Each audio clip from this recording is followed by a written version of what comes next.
கோவையில் பூத்து கமிட்டி மாநாட்டை தமிழக வெற்றி சார்பாக போட்டாங்க. அந்த பூத்து கமிட்டி மாநாட்டுக்கு கோவை வானூர்தி நிலையத்துக்கு தனி விமானத்தில் விஜய் வரார்.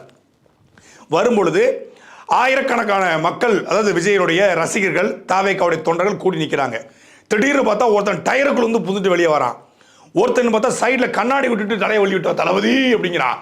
ஒருத்தன் பார்த்தா மரத்திலிருந்து வவ்வாலுக்கு பிறந்துருப்பான் போல இருக்கவன், வவ்வாலுடைய வாரிசு போல மரத்திலிருந்து வரேன். எங்க இருந்துடா வார இளவெடுத்தவன் அப்படிங்கிற மாதிரி மரத்திலிருந்து ஒருத்தன் வரான்.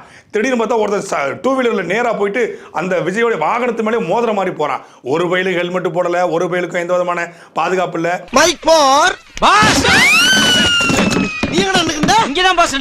நீ நிக்க வேண்டிய இடம் எது இல்ல, போய் கக்கி சீட்ட போய் நில்லு. Okay pass.